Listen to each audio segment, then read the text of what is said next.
ఇండస్ట్రీకి 3,000 కోట్లు బకాయిలు పెట్టారు. బకాయిలు అన్నారు కదా, నేను చెప్తా ఉన్నాను, మీరు ఇండస్ట్రీకి బకాయిలు పెట్టిపోయారు అధ్యక్ష.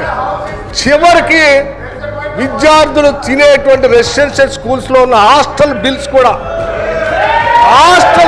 అధ్యక్ష, భోజనాలు పెట్టేదానికి కూడా బకాయిలు పెట్టిపోయారు, డబ్బులు ఇవ్వలేదు. పోనీ ఏమన్నా డబ్బులు పెంచారు, అది భారమైంది ఇవ్వలేకపోయినట్టు అది కాదు అధ్యక్ష. 10 ఏళ్ళు రాష్ట్రంలో అన్ని రకాల ధరలు పెరిగినప్పటికి కూడా కాంట్రాక్టులకి వాళ్ళకి మాత్రం ప్రతి సంవత్సరం లెక్క కట్టి ఆ ఎస్కలేషన్ రేట్లు ఇచ్చారు అధ్యక్ష.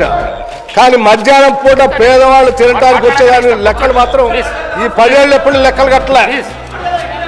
ఆ ధరలకు అనుగుణంగా ఛార్జీలు పెంచుకొని వదిలేసి పోతే మీరు ఇచ్చినటువంటి ధరలకి సరైన సరుకులు రాక, ఆ డబ్బులు సరిపోగా, ఆ కాంట్రాక్టర్ ఏదో పెట్టాలి కాబట్టి ఇచ్చిన డబ్బులకు సరిపోయే కూరగాయలు లేక వదిలేసిన కూరగాయల్లో పనికిరాని కోడిగుడ్లలో లేకపోతే ఆ బియ్యం ఇవి తీసుకొచ్చి వండి పెడితే ఆ దెబ్బకి వాళ్ళ పాప అనారోగ్యానికి గురైన పేద విద్యార్థులు ఇబ్బంది పడుతుంటే మేము ఆలోచన చేసాం.